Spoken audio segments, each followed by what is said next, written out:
വാക്കാണ്. അള്ളാഹ് അതിന് പകരമായി നമ്മളോട് ചോദിക്കുന്നത് ആയത്തിന്റെ അവസാനത്തിലുണ്ട്. അള്ളാഹ് നമ്മളോട് ചോദിക്കും, മരന്തക്കുന്ന അയാത്തി തുത്ലാ അലൈക്കും, എന്റെ ആയത്തൊക്കെ നിങ്ങൾക്ക് ഓതി തന്നിട്ടില്ലേന്നോ? നിങ്ങൾ കളിയാക്കിയില്ലേ, തമാശാക്കിയില്ലേ? മാത്രമല്ല പടച്ചറപ്പ് നമുക്ക് ഉദാഹരിച്ചു തരും. ഇന്നഹു കാന ഫരീഖും മിൻ ഇബാദി യഖൂലൂന റബ്ബനാ ആമന്നാ ഫഗ്ഫിർ ലനാ വർഹംനാ വഅൻത അർഹമുർ റഹീമീൻ. പള്ളിയിലൊക്കെ ഇങ്ങനെ വന്നിട്ട് ജമാഅത്തായി നിസ്കരിച്ചിട്ട് പടച്ചവനോട് ഇങ്ങനെ ദ്വാരക്കുന്ന ആൾക്കാരെ നിങ്ങൾ കണ്ടിരുന്നില്ലേ? എത്തിക്കാഫിരിക്കുന്ന മനുഷ്യന്മാരെ നിങ്ങൾ കണ്ടിരുന്നില്ലേ? ഫത്തഖൽതുമൂഹും സിഹ്രിയ, നിങ്ങൾ അവരെ കളിയാക്കി. പോയത്തക്കാരാന്ന് നിങ്ങൾ പറഞ്ഞത്. അവര് പോയത്തക്കാരാന്നാ നിങ്ങൾ പറഞ്ഞത്. നമ്മൾ എന്തെങ്കിലും ഒരു വഴിക്ക് പോകുന്ന സമയത്ത് ഒരാൾ 2 റക്അത്ത് സുന്നത്ത് ഏറെ നിസ്കരിച്ച ഇവനെ കൊണ്ട് കുടുങ്ങി, ഈ ജാതി മനുഷ്യന്മാരെ കൊണ്ട് വഴിക്ക് പോകാൻ പറ്റില്ല എന്ന് പറയും. എന്താ കാരണം? നമ്മുടെ മനസ്സങ്ങനെയാ. നമുക്കപ്പ കാര്യം നടന്നു കിട്ടണം, 2 റക്അത്ത് ഏറെ നിസ്കരിച്ച അവനെ പറ്റൂല. ആ ഒരു അവസ്ഥാ വിശേഷത്തിൽ മനുഷ്യർ അവന്റെ ജീവിതത്തിന്റെ തിരക്ക് അഭിനയിക്കുമ്പോ ഈ ജീവിതമല്ല ജീവിതമെന്ന ചിന്ത ഉണ്ടെങ്കിൽ 2 റക്അത്ത് പരലോകത്തേക്ക് ഉണ്ടാക്കാനല്ലേ നോക്കുക. അവിടെയാണ് നമ്മൾ ചിന്തിക്കേണ്ടത്. അപ്പോഴാണ് പടച്ചറപ്പ് ചോദിക്കുന്നത്, ഇന്നഹു കാന ഫരീഖും മിൻ ഇബാദി യഖൂലൂൻ, എന്റെ അടിമകളിൽപ്പെട്ട ഒരു സംഘം പറയുന്നത് നിങ്ങൾ കേട്ടിട്ടില്ലായിരുന്നോ? എന്താണ് അവർ പറഞ്ഞത്? റബ്ബനാ ആമന്നാ ഫഗ്ഫിർ ലനാ വർഹംനാ വഅൻത ഖൈറുർ റഹീമീൻ. റബ്ബേ, നീ ഖൈറുർ റഹീമീനായ തമ്പുരാനാണ്. പടച്ചവനെ, ഞങ്ങൾ ചെയ്ത തെറ്റ് നീ പുറത്തുകൊണ്ട, പടച്ചവനെ നീ ഞങ്ങൾക്ക് കരുണ കൊണ്ട എന്ന് പറഞ്ഞുകൊണ്ട് പ്രാർത്ഥിക്കുന്ന മനുഷ്യന്റെ മക്കളെ നിങ്ങൾ കണ്ടപ്പോ ഫത്തഖൽതുമൂഹും സിഹ്രിയ, നിങ്ങൾ അവരെ കളിയാക്കി. മാത്രമല്ല ഹത്താ അൻസൗകും ദിക്രി വകുന്തും മിൻഹും തദ്ഹകൂൻ, എന്നെ ഓർക്കാൻ പോലും നിങ്ങൾ മറന്നു. എനിക്ക് വേണ്ടിയാണ് അവർ ഇബാദത്ത് എടുക്കുന്നത് പോലും നിങ്ങൾ മറന്നു. വകുന്തും മിൻഹും തദ്ഹകൂൻ, നിങ്ങൾ അവരെ കളിയാക്കി ചിരിക്കുന്ന തിരക്കിലായിരുന്നു. അന്ന് നിങ്ങൾ ഭൂമിയിൽ നിന്ന് നല്ലോണം കളിയാക്കി ചിരിച്ചു. നിസ്കരിക്കുന്നവനെ, നോമ്പരട്ടിക്കുന്നവനെ നിങ്ങൾക്ക് പ്രശ്നമല്ല. ഇന്നി ജസൈതുഹുമുൽ യൗമ ബിമാ സബറു, അവർ എനിക്ക് വേണ്ടി ക്ഷമിച്ച് അമൽ ചെയ്തതിന്റെ പ്രതിഫലം ഞാനിതാ കൊടുക്കുന്നത് കണ്ടോ? അവരാണ് വിജയികൾ, ഞാൻ അവർക്ക് പ്രതിഫലം കൊടുക്കുന്നത് നാളെ പരലോകത്ത് വെച്ച് പടച്ചറപ്പ് ഖുർആനിലൂടെ നമ്മളെ അറിയിക്കുക. ഇപ്പൊ തന്നെ പറഞ്ഞിരിക്കുക. ആ വിശുദ്ധ ഖുർആന്റെ വാക്ക് നമുക്ക് ഇപ്പൊ തന്നെ നമ്മുടെ മുമ്പിലുണ്ട്. അവ പരലോകത്ത് വെച്ച് പടച്ചറപ്പ് എണ്ണിക്കൊടുക്കുന്ന പ്രതിഫലത്തിന്റെ രൂപം വിടുന്ന പറയാണ്. ഇതൊക്കെ ഖുർആനിൽ എന്തിനാ പറയണത്? ഇതൊക്കെ വിശുദ്ധ ഖുർആനിൽ ശരിക്കും നമ്മുടെ മുമ്പിൽ പടച്ചറപ്പ് ഇങ്ങനെ അവതരിപ്പിച്ച് തരുന്ന എന്തിനാ? ആരും പറഞ്ഞു തന്നില്ല നാളെ പടച്ചവനോട് പറയാൻ പറ്റൂല. നമുക്ക് ഈ വിവരം ഉണ്ടായില്ല എന്ന് പടച്ചറപ്പിനോട് പറയാൻ പറ്റൂല. അള്ളാഹു റബ്ബുൽ ഇസ്സത്ത് ശരിക്കും നമുക്ക് ഇതൊക്കെ വളരെ വ്യക്തമായി ബോധ്യപ്പെടുത്തി തന്നിട്ടുണ്ട്. ആ ബോധ്യപ്പെടുത്തി തന്ന വസ്തുതകൾ ശരിക്കും നമ്മൾ അംഗീകരിച്ചേ പറ്റൂ. അപ്പൊ ഒരിക്കലും നമുക്ക് ദുനിയാവിലെ ജീവിതത്തിന്റെ മറുകണ്ഠം ചാടാൻ യാതൊരു മാർഗമല്ല. ഈ ദുനിയാവിലെ ജീവിതം മറുകണ്ഠം ചാടാൻ പറ്റില്ല. കാരണം എന്താ? അള്ളാഹ് പറഞ്ഞൊരു വഴിയുണ്ട്, അതിലപ്പുറേ പോകാൻ പറ്റൂ. ആ വഴിയിലൂടെ മാത്രം പോയാൽ പരലോകം നമുക്ക് നഷ്ടപ്പെടുന്ന പ്രശ്നമല്ല. അപ്പൊ നമ്മുടെ കയ്യിൽ തെറ്റുകുറ്റങ്ങളൊക്കെ സംഭവിച്ചിട്ടുണ്ടാവും, ചിലപ്പോ സംഭവിച്ചിട്ടുണ്ടാവും. അതിനെ പറ്റി അതുകൂടി പറഞ്ഞ് ഞാൻ അവസാനിപ്പിക്കാം. നമ്മുടെ കയ്യിൽ തെറ്റും കുറ്റമൊക്കെ സംഭവിച്ച് അള്ളാഹു പുറത്തു തരുമാറാവട്ടെ. ഒരുപാട് ജീവിതത്തിൽ നമ്മുടെ ചിന്തയിൽ തന്നെ മാറ്റം വരണം. ഈ ഒരു പരിശുദ്ധ ദിനത്തിന്റെ പ്രവർത്തനം കൊണ്ട് നമ്മുടെ ചിന്തയിൽ മാറ്റം. റമദാനാ വരുന്നത്. എന്തൊക്കെ തെറ്റ് നമ്മുടെ മനസ്സിൽ വന്നാലും ശരി, പടച്ചറപ്പ് അത് പൊറുക്കും. അള്ളാഹു ഗഫൂറുർ റഹീമാണ്. ശിർക്കല്ലാത്ത സകല പാപവും പടച്ചറപ്പ് പൊറുക്കും. ആ പാപം പടച്ചറപ്പ് പുറത്ത് കിട്ടാൻ നമ്മൾ എന്ത് ചെയ്താൽ മതി? പരിശുദ്ധ റമദാനെ ശരിക്കൊന്ന് ഉപയോഗപ്പെടുത്തിയാൽ മതി. റമദാൻ ശരിക്കൊന്ന് ഉപയോഗപ്പെടുത്തിയ പ്രശ്നം തീർന്നു. റമദാൻ എന്ന് പറഞ്ഞാൽ തന്നെ അള്ളാഹു റബ്ബുൽ ഇസ്സത്ത് നമുക്ക് വെച്ച മഗ്ഫിറത്തിന്റെ മാസല്ലേ. ആ റമദാന്റെ കടന്നുവരവ് കൊണ്ട് തന്നെ ഒരാൾ സന്തോഷിച്ചാലോ? ആ കടന്നുവരവ് കൊണ്ട് തന്നെ സന്തോഷിച്ചാൽ വളരെ സന്തോഷത്തോടു കൂടി പടച്ചറബ് നമുക്ക് നാളെ പരലോകത്ത് ഉന്നതമായ പ്രതിഫലം തരുമെന്ന് അഷ്റഫുൽ ഖൽഖ് മുഹമ്മദ് മുസ്തഫ സ്വല്ലല്ലാഹു അലൈഹി വസല്ലം. കാരണം നമ്മൾ അഭിമുഖീകരിക്കാൻ പോകുന്ന പ്രതിസന്ധിയിൽ നമുക്കതൊരു കാവല. അൽ ജുന്നത്തു, അതൊരു ജുന്നത്ത പരിച പോലെ. ഏതുപോലെ? നമുക്ക് ശരിക്കും ഒരു പരിച പോലെയാണ്. യുദ്ധത്തിൽ ഫിൽ ഖിതാലി, യുദ്ധത്തിൽ നമ്മൾ പങ്കെടുക്കുമ്പോൾ ഉപയോഗിക്കുന്ന പരിച പോലെ. അസ്യാമു ജുന്നത്തുൻ മിനൻ നാരി കജുന്നതി അഹദികും മിനൽ ഖിതാൽ, കജുന്നതി അഹദികും മിനൽ ഖിതാൽ. നിങ്ങൾ ശരിക്കും യുദ്ധത്തിൽ പരിച ഉപയോഗിക്കുന്നത് പോലെയാണ്. നിങ്ങൾക്ക് സോമ് എന്ന് പറയുന്ന ഒന്ന് ദോഷത്തിൽ നിന്ന് രക്ഷപ്പെടാനുള്ള ഒരു ആയുധമാണ് എന്ന് അഷ്റഫുൽ ഖൽഖ് മുഹമ്മദ് മുസ്തഫ സ്വല്ലല്ലാഹു അലൈഹി വസല്ലം. അപ്പൊ നല്ലൊരു ആയുധം നമ്മുടെ കയ്യിൽ വരാൻ പോവാ. അടുത്ത ഈ ദിവസം നമ്മൾ റമദാനിലാണ്. ഭാഗ്യമുണ്ടെങ്കിൽ പടച്ചറപ്പ് നമ്മളെ അങ്ങോട്ട് എത്തിക്കുമാറാവട്ടെ. അടുത്ത ദിവസം നമ്മൾ അങ്ങനെയാ. ആ പരിശുദ്ധ റമദാനിൽ ശരിക്കും നമ്മളൊന്ന് മനസ്സിരുത്തി പടച്ചറപ്പിനോട് പറഞ്ഞാൽ എന്താ? കാരണം അങ്ങനത്തെ ആളുകൾ എത്രത്തോളം എന്ന് ഒരൊറ്റ ഹദീസ് ഞാൻ പറയാം, അത്ഭുതപ്പെട്ടു പോകും നമ്മൾ. അള്ളാഹുവിന്റെ പരിശുദ്ധ ഹബീബ് അഷ്റഫുൽ ഖൽഖ് മുത്ത മുഹമ്മദ് മുസ്തഫ സ്വല്ലല്ലാഹു അലൈഹി വസല്ലമ തങ്ങൾ സ്വഹാബത്തിന് പഠിപ്പിക്കണം. ഇദാ കാന യൗമുൽ ഖിയാമ, പരലോകത്ത് ജനങ്ങൾ മുഴുവൻ ഇങ്ങനെ ഹാജരാകുന്ന സന്ദർഭം വരുമ്പോൾ യജീഉ ഖൗമുൻ ലഹും അജ്നിഹത്തുൻ കഅജ്നിഹതി ത്വയ്ർ, യജീഉ ഖൗമുൻ, ഒരു ജനവിഭാഗം കടന്നു വരും, ലഹും അജ്നിഹത്തുൻ കഅജ്നിഹതി ത്വയ്രി, പക്ഷിയെ പോലത്തെ ചിറകുകളുള്ള ഒരു കൗമ് വരുമെന്നാണ്. പക്ഷികളെ പോലെ പറക്കാൻ കഴിവുള്ള ഒരു ജനസമൂഹം കടന്നു വരും. ഫയതീറൂന ബിഹാ, അവർ ശരിക്കും ഇങ്ങനെ പറന്നുകൊണ്ടിരിക്കും. അലാ ഹീതാനിൽ ജന്ന, സ്വർഗത്തിലൂടെ അവരിങ്ങനെ സ്വർഗത്തിന്റെ വരാന്തിൽ അവരിങ്ങനെ പറന്നുകൊണ്ടിരിക്കും. സ്വർഗത്തിന്റെ മണ്ഡലത്തിൽ അവരിങ്ങനെ പറന്നുകൊണ്ടിരിക്കും. ഫയഖൂലു ലഹും ഖാസിനുൽ ജന്ന, സ്വർഗത്തിന്റെ അഹ്ലുകാരായ ആളുകൾ, സ്വർഗം കാക്കുന്ന മലക്കുകൾ അവരോട് ചോദിക്കും, മൻ അന്തും, നിങ്ങൾ ആരാണ്? ഫയഖൂലൂന, അവർ മലക്കിനോട് പറയും, നഹ്നു മിൻ ഉമ്മത്തി മുഹമ്മദിൻ സ്വല്ലല്ലാഹു അലൈഹി വസല്ലം, ഞങ്ങൾ മുഹമ്മദീയ ഉമ്മത്തിൽപ്പെട്ട അവസാന കാലത്തെ കൗമാണ്.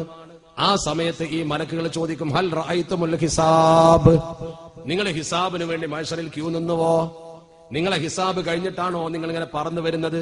അവര് പറയും ലാ, ഞങ്ങൾ ഹിസാബിനൊന്നും കാത്തുനിന്നിട്ടില്ല.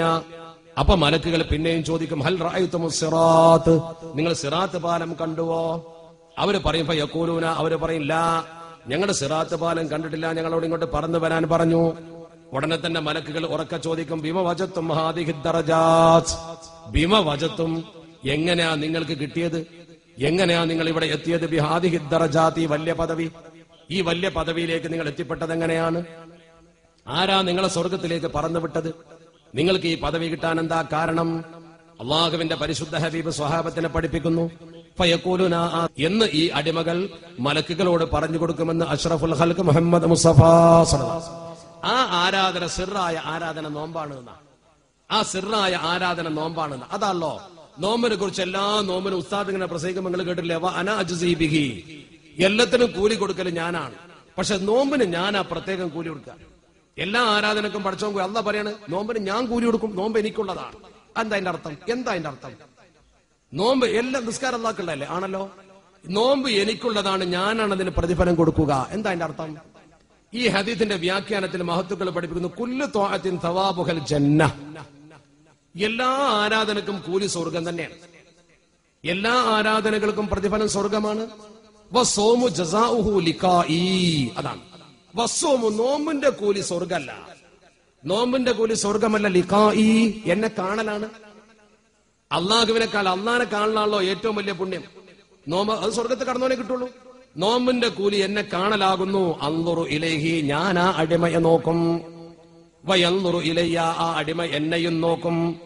വയുകല്ലിമുനി, എന്നോട് അടിമ സംസാരിക്കും. വയുകല്ലിമുഹു, ഞാൻ ആ അടിമയോട് അങ്ങോട്ടും സംസാരിക്കും. ബിലാ റസൂലിൻ വലാ തർജുമാൻ, ഒരു ദൂതനോ പരിഭാഷകനോ ഇല്ലാതെ നമ്മളെ തമ്പുരാൻ നമ്മളോട് സംസാരിക്കും.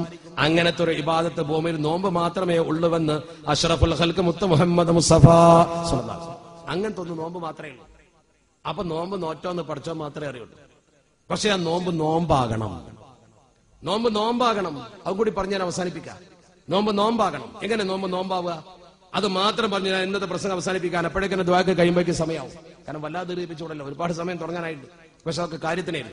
ഇവിടെ ആ മഹല്ലത്തിന്റെ കാര്യങ്ങളൊക്കെ പറഞ്ഞ് എനിക്ക് വല്ലാതെ ഇഷ്ടപ്പെട്ടു. നല്ല നമ്മളൊക്കെ എപ്പോഴും മഹല്ല് കൺവെൻഷനിൽ പ്രസംഗിക്കുന്ന കാര്യങ്ങൾ നിങ്ങൾ പ്രാവർത്തികമാക്കിയിരിക്കുന്നു. നടപ്പാക്കാൻ പടച്ചറപ്പ് നിങ്ങൾക്ക് തൗഫീക്ക് നൽകുമാറാവട്ടെ. വളരെ പ്രധാനമാണ്. അതൊക്കെ ശരിക്കും നടപ്പാക്കിയാൽ അതിലപ്പുറം വേറൊരു കാര്യമൊന്നും നല്ലതില്ല. അതൊക്കെ തന്നെയാണ് നല്ല പ്രവർത്തനങ്ങൾ. അതൊക്കെ നമുക്ക് ഭൂമിയിൽ ബാക്കിയുണ്ടാവും, വേറൊന്നും ബാക്കിയുണ്ടാവില്ല. അത് മാത്രമേ ഇപ്പൊ അവശേഷിക്കുന്ന ഒരു കാര്യമായി നമുക്ക് പറയാം. ഇതൊക്കെ മനുഷ്യൻ കബറിൽ കിടക്കുന്ന സമയത്ത് അറിയും. ഈ നന്മകളൊക്കെ കബറിൽ കിടക്കുമ്പോൾ അറിയും. നിങ്ങൾ എന്താ വിചാരിക്കുന്നത്? ഇതൊന്നും അറിയില്ലെന്നാ? നമ്മുടെ ഈ പ്രവർത്തനങ്ങളൊന്നും നമ്മൾ അറിയില്ലെന്നാ? മരിച്ചു പോയാൽ എല്ലാം കഴിഞ്ഞു നമ്മുടെ ധാരണ. അങ്ങനെ ധാരണ മനസ്സിൽ വെക്കരുത് കേട്ടോ. മരിച്ചു പോയാൽ മുഴുവൻ കഴിഞ്ഞു എന്നുള്ളത് ശരിയല്ല. അള്ളാഹുവിന്റെ പരിശുദ്ധ ഹബീബ് അഷ്റഫുൽ ഖൽഖ് മുത്ത് മുഹമ്മദ് മുസ്തഫ സ്വല്ലല്ലാഹു അലൈഹി വസല്ലമ തങ്ങൾ മരിച്ചിട്ട് 557 കൊല്ലം കഴിഞ്ഞിട്ട്, 500 കൊല്ലത്തിന്റെ അപ്പുറം താരീഖിലുണ്ടല്ലോ. ഒരു ഉദാഹരണം ഞാൻ പറയുന്നത്, 500 കൊല്ലം എന്നൊക്കെ പറഞ്ഞാൽ റസൂൽ മരിച്ചിട്ട് എത്ര കാലം? 500 കൊല്ലാകുമ്പോഴത്തേന് മനുഷ്യണ്ടാവുക, പിന്നെ ദ്രവിച്ചു പോകൂലേ? പക്ഷെ അള്ളാഹുവിന്റെ പരിശുദ്ധ ഹബീബ് റൗദയിൽ കിടക്കുമ്പോ മരിച്ചിട്ട് ഹിജ്റ 500 കഴിഞ്ഞിട്ടാ പറയുന്നത്. അപ്പൊ എന്ന് പറഞ്ഞാൽ ഹിജ്റയുടെ ആ കാലഘട്ടവും മറ്റും ഒക്കെ കൂട്ടിക്കഴിഞ്ഞാൽ ഏകദേശം 500ഓളം കൊല്ലം. അത്രയും കൊല്ലം അള്ളാഹുവിന്റെ പരിശുദ്ധ ഹബീബിന്റെ മരണം കഴിഞ്ഞിട്ടായി. ആ സമയത്താണ് നൂറുദ്ദീൻ എന്ന് പറയുന്ന ബഹുമാനപ്പെട്ട ഷാം ഭരിക്കുന്ന രാജാവിന് ഒരു സ്വപ്നം കാണിച്ചു കൊടുക്കുന്നത്. മക്കത്ത് ചെന്ന് താരീഖ് മക്ക എന്നുള്ള കിതാബ് വാങ്ങിയാൽ എനിക്ക് ചരിത്രം കാണാൻ പറ്റും. മക്കാര് പോലും എഴുതിച്ച നൂറുദ്ദീൻ രാജാവിന് സ്വപ്നം കാണാണ്. 3 ദിവസം തുടർച്ചയായിട്ട് സ്വപ്നം. 3 ദിവസം തുടർച്ചയായിട്ട് സ്വപ്നം. എന്താ സ്വപ്നം? 3 ദിവസം തുടർച്ചയായിട്ട് കാണുന്ന സ്വപ്നം 2 പേരെങ്ങനെ ചൂണ്ടിക്കാണിച്ചു കൊടുത്തിട്ട് അള്ളാഹുവിന്റെ പരിശുദ്ധ ഹബീബ് അഷ്റഫുൽ ഖൽഖ് മുഹമ്മദ് മുസ്തഫ സ്വലാത്ത് ശരിക്കും ചൊല്ലി കേട്ടോ. അള്ളാഹുവിന്റെ റസൂൽ പറയാണ്, ശരിക്കും ഇങ്ങനെ ചൂണ്ടിക്കാണിച്ച് ഇവരുടെ ഷെറ് തടുക്കണം എന്നാ പറയുന്നത് നൂറുദ്ദീൻ രാജാവിനോട്. ഇയാൾ നല്ല സ്വലാത്തൊക്കെ വർദ്ധിപ്പിക്കുന്ന നല്ല മഹാനായ ഒരു മനുഷ്യനാണ്, ധർമ്മിട്ടനായ, റസൂലുള്ളാഹിക്ക് ഇഷ്ടപ്പെട്ട ജീവിതം നയിക്കുന്ന നല്ല മനുഷ്യനാണ്, രാജാവാണെങ്കിലും. ഈ നൂറുദ്ദീൻ രാജാവിന് ഇങ്ങനെ ഒരു സ്വപ്നം കണ്ടു. 3 വട്ടം തുടർച്ചയായിട്ട് റസൂൽദാനെ സ്വപ്നം കണ്ടപ്പോൾ റസൂൽദാനെ പിന്നെ തെറ്റായ മാർഗത്തിൽ കാണൂലല്ലോ. ആ രംഗം കണ്ടപ്പോ ബഹുമാനപ്പെട്ട ഈ രാജാവ് ഉടനെ തന്നെ മന്ത്രിയെ വിളിച്ച് വിവരം പറഞ്ഞു, ഇങ്ങനെ സംഭവം ഉണ്ട്. മന്ത്രി പറഞ്ഞു, ആദ്യത്തെ സ്വപ്നത്തിൽ തന്നെ ഗൗരവത്തിൽ എടുക്കേണ്ടതാണ്. പക്ഷെ ഇയാൾ ചിന്തിച്ച് രണ്ടാളെങ്ങനെ കാണിച്ചു കൊടുത്ത് അള്ളാന്റെ റസൂൽ തന്നോട് ഇങ്ങനെയൊക്കെ പറയുമ്പോ അത്രമാത്രം എനിക്ക് എന്നോട് പ്രവാചകനെ സ്നേഹിച്ചു ഒന്നൊക്കെ ഇയാൾക്ക് സംശയമുള്ളതുകൊണ്ട് 3 വട്ടം കണ്ടു. ഇയാൾ 3 വട്ടം കണ്ടപ്പോ മന്ത്രിയോട് പറഞ്ഞപ്പോ താരിഖിൽ ഈ സംഭവം വളരെ വ്യക്തമായിട്ടുണ്ട്. മന്ത്രിയോട് പറഞ്ഞപ്പോ മന്ത്രി പറഞ്ഞു, ഉടനെ മദീനത്തേക്ക് പുറപ്പെടണം, എന്തോ മദീനത്ത് സംഭവിക്കുന്നതിന്റെ സൂചനയാണെന്ന് പറഞ്ഞു. ബുദ്ധിമാനായ മന്ത്രിയും രാജാവും പുറപ്പെട്ടു. പരിവാരങ്ങളുമായി എല്ലാ സൈനിക സന്നാഹങ്ങളും സമേതം മദീനത്തെത്തി. മദീനത്തെത്തി റൗദ സിയാറത്ത് ചെയ്തു. മന്ത്രി രാജാവിനോട് ചോദിച്ചു. മന്ത്രി വലിയ ബുദ്ധിമാനായിരുന്നു. കിട്ടുകഥയൊന്നല്ല, താരീഖിൽ വ്യക്തമായി, താരീഖ് മക്ക പോലുള്ള കിതാബിലൊക്കെ വളരെ മനോഹരമായി രേഖപ്പെടുത്തപ്പെട്ട ചരിത്രം തന്നെയാണ്. മന്ത്രി രാജാവിനോട് ചോദിച്ചു, രാജാവേ, നിങ്ങൾ ആ 2 പേരെ ശരിക്ക് കണ്ടാൽ അറിയുമോന്ന് ചോദിച്ചു. സ്വപ്നത്തിൽ നിങ്ങൾക്ക് അള്ളാഹുവിന്റെ പരിശുദ്ധ ഹബീബ് ചൂണ്ടിക്കാണിച്ചെന്ന 2 ആളെ കണ്ടാൽ അറിയുമെന്ന്. ഓ, ഞാൻ ശരിക്കും അറിയുന്നു. അവരെ ഞാൻ 3 തവണ കണ്ടതാ, ശരിക്കും എനിക്ക് അറിയാൻ പറ്റുന്നു. 3 പേരെ കണ്ടത് ശരിക്കും എനിക്ക് അറിയാൻ പറ്റുമെന്ന് പരിശുദ്ധ ഹബീബ് ഈ രാജാവ് പറഞ്ഞപ്പോ മന്ത്രി പറഞ്ഞു, എന്നാൽ ഞാൻ ഒരു സംഗതി ചെയ്യുന്നതിന് അനുമതി തരണം എന്ന് പറഞ്ഞു. രാജാവ് ബുദ്ധിമാനായ തന്റെ മന്ത്രിക്ക് അനുമതി കൊടുത്തു. ബുദ്ധിമാനായ മന്ത്രി ചെയ്ത പ്രവർത്തനം, ആ മദീനത്ത് വെച്ച്, പരിശുദ്ധ മദീനയിൽ വെച്ച് ഒരു വിളംബരം നടത്തി. നൂറുദ്ദീൻ രാജാവ് മദീനത്തെ സകല കുടുംബങ്ങൾക്കും സൗജന്യമായി ഭക്ഷണവും സാമഗ്രികളും വിതരണം ചെയ്യുന്നുണ്ട്, എല്ലാവരും വരണം എന്ന് പറഞ്ഞു. അപ്പൊ കുടുംബത്തിലെ മുഴുവൻ ആളുകളും ക്ഷണിച്ചു, സകല മനുഷ്യന്മാരെയും ക്ഷണിച്ചു. മദീനത്തെ സകല മനുഷ്യന്മാരും രാജാവിന്റെ കയ്യിൽ നിന്ന് ഔദാര്യം സ്വീകരിക്കാൻ വരണം എന്ന് പറഞ്ഞു. എല്ലാവരും വന്നു. സകല പുരുഷന്മാരും വരുമ്പോൾ സ്വാഭാവികമായും ഈ കണ്ട ആൾക്കാർ മദീനത്തുണ്ടെങ്കിൽ കാണാം. ഇതാണ് മന്ത്രിയുടെ താല്പര്യം. മന്ത്രി രാജാവിനോട് പറഞ്ഞു, ഇത് വിതരണം ചെയ്യുന്ന സമയത്ത് നിങ്ങൾ ഓരോരുത്തരും ശരിക്കും നോക്കണം. നിങ്ങൾ സ്വപ്നത്തിൽ ദർശിച്ച ആ 2 ആളുകൾ ഉണ്ടോ എന്ന് ശരിക്കും നിങ്ങൾ കാണണം. ഉണ്ടെങ്കിൽ എന്നോട് വിവരം പറയണം. രാജാവ് അവിടെ ഇരുന്നു. മന്ത്രി സാധനങ്ങൾ വിതരണം ചെയ്യാൻ സഹായിച്ചു. വിതരണം മുഴുവൻ കഴിഞ്ഞു. മദീനത്തെ മുഴുവൻ ആൾക്കാരും വന്നു. രാജാവിനോട് മന്ത്രി ചോദിച്ചു, നിങ്ങൾ സ്വപ്നത്തിൽ കണ്ട ആള് വന്നോ? ഇല്ല.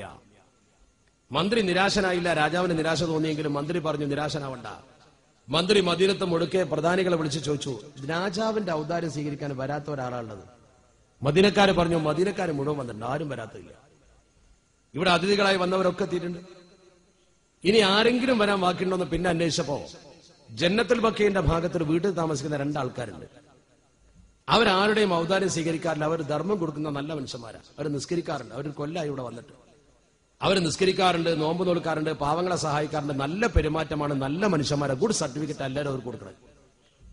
രാജാവ് പറഞ്ഞു, എന്നാലും അവരെന്ന് കാണണം. അവരെ വിളിച്ചുകൊണ്ടു വന്നു. അവരെ വിളിച്ചു കൊണ്ടുവന്ന് കണ്ട ഉടനെ രാജാവ് മന്ത്രിയോട് പറഞ്ഞു, ഇവരാണ് ആൾക്കാർ എന്ന് പറഞ്ഞു. 2 ആൾക്കാർ മൊറോക്കോക്കാരാ. ഉടനെ തന്നെ മന്ത്രി വിളിച്ചവരോട് ചോദിച്ചു, നിങ്ങൾ എന്തിനാ അവിടെ വന്നതെന്ന് ചോദിച്ചു. ഞങ്ങൾ ഹജ്ജിന് വന്നതാണ്. 1 കൊല്ലം റസൂലുള്ളാഹിന്റെ ഹദറത്തിൽ സിയാറത്ത് ചെയ്ത് ഇവിടെ ജീവിക്കാൻ, മദീനത്ത് ജീവിക്കാൻ ഞങ്ങൾ നിയ്യത്ത് ചെയ്തതാണ്, നേർച്ചയാക്കി വന്നതാണ്. ഞങ്ങൾ ഇവിടെ 1 കൊല്ലമായി താമസിക്കും. എവിടെയാ താമസിക്കുന്നത് വെച്ച് വീട് കാണിച്ചു കൊടുത്തു. അവരെ കൂടെ വീട്ടിലേക്ക് പോയി. എല്ലാവർക്കും അവരെ കുറിച്ച് നല്ല അഭിപ്രായം. ആ വീട് മുഴുവൻ അരിച്ചു പെറുക്കി മന്ത്രി. ആ വീട് പരിശോധിച്ച് നോക്കുമ്പോൾ ഒന്നും കിട്ടിയില്ല. അവസാനം അതിന്റെ ഒരു റൂമിൽ അവര് ഒരു പായ നീക്കി നോക്കുമ്പോൾ ചെറിയൊരു ദ്വാരം കണ്ടു. ആ ദ്വാരത്തിലൂടെ ഒന്ന് ഇറങ്ങി നോക്കുമ്പോഴോ അത്ഭുതപ്പെട്ടു പോയി. റൗദ ഷരീഫിന്റെ നേരെ നീണ്ട ഒരു കുഴി. ജന്നത്തുൽ ബഖീൽ നിരന്തരമായി കബറുകൾ കുടിക്കുന്നത് കൊണ്ട് അവിടെ മണ്ണ് കൊണ്ടുപോയിട്ടാൽ അറിയില്ലല്ലോ. ഇവർ ദിവസേന രാത്രി കുഴിക്കും, മണ്ണ് കൊണ്ടുവന്ന് ജന്നത്തുൽ ബഖീൽ തട്ടും. നേരം വെളുക്കുമ്പോൾ ഒരു ഇബാദത്തിന് ഇറങ്ങും, കടന്നുറങ്ങും. കുറച്ച് എന്നും രാത്രി കുഴിക്കാൻ 1 കൊല്ലമായി തുടങ്ങിയിട്ട്. റൗദന്റെ നേരെ ഭൂമിയിലൂടെ കുഴിച്ച് തുരങ്കമുണ്ടാക്കി റൗദ ഷരീഫിന്റെ മുമ്പിൽ 1 or 2 ദിവസം കൊണ്ട് കുഴിച്ചാൽ റൗദന്റെ ഉള്ളിൽ കയറും. അള്ളാന്റെ റസൂലിന്റെ റൗദ ഷരീഫ് റസൂലിനെ കിടക്കുന്ന സ്ഥലത്ത് എത്തും. ഇവരെ മൊറോക്കോക്കാർ ഇവരെ പിടികൂടി ചോദിച്ചു, എന്തിനാ നിങ്ങൾ ഈ തുരങ്കുണ്ടാക്കിയത്? അവർ തുറന്നു പറഞ്ഞു, ഞങ്ങളുടെ നാട്ടിലെ രാജാവ് മുസ്ലിങ്ങളുടെ പ്രവാചകന്റെ ശരീരം എടുത്തു കൊണ്ടുപോകാൻ ഞങ്ങളെ ചുമതലപ്പെടുത്തിയതാണ്, അതിനുവേണ്ടി വന്നതാണ്. അവരെ പിടിച്ചു, ശിക്ഷിച്ചു, വധശിക്ഷക്ക് കൊടുത്തു. അതിന്റെ ശേഷം അന്നത്തെ ഗവൺമെന്റിന്റെ സമ്മതത്തോടുകൂടി ഈയം ഉരുക്കിയിട്ട്, അതുപോലെ ഉരുക്കി ചേർത്തിട്ട് ശരിക്ക് ആ റൗദ ഷരീഫിന്റെ ചുറ്റും ഒരു ബണ്ട് കെട്ടി ഒരിക്കലും തുറക്കാൻ കഴിയാത്ത രീതിയിൽ ആക്കി തീർത്തു എന്ന് ഇന്നത്തെ സൗദി ഗവൺമെന്റ് പോലും രേഖപ്പെടുത്തി വെച്ചാണ്. ഞാൻ പറഞ്ഞു വന്നത്, മരിച്ചിട്ട് വർഷങ്ങൾ കഴിഞ്ഞിട്ട് ഇങ്ങനൊരു സംഭവം അവിടെ നടക്കുന്നുണ്ടെന്ന് അല്ലാഹുവിന്റെ റസൂൽ എങ്ങനെ അറിഞ്ഞത്? എങ്ങനെയാണ് പരിശുദ്ധ പ്രവാചകർ രാജാവിനെ സ്വപ്നം കാണിച്ചു കൊടുത്തത്? എന്താണ് അതിന്റെ യുക്തി? അവിടെ നടക്കുന്ന മരണപ്പെട്ട് കഴിഞ്ഞാൽ ഒരു മനുഷ്യന്റെ സകലം കഴിഞ്ഞു എന്നാരും കരുതണ്ട. അപ്പൊ ഈ കുട്ടിയെക്കുറിച്ച് തന്നെ അവിടെ പറയുമ്പോൾ പലരും ആ കുട്ടിയെ സ്വപ്നത്തിൽ കണ്ടവരുണ്ട്. ആ കുട്ടി സംസാരിച്ച അനുഭവം പിതാവിനുണ്ടായിട്ടുണ്ട്. എന്താ കാരണം? മരിച്ചു പോയാൽ ഈ ബന്ധം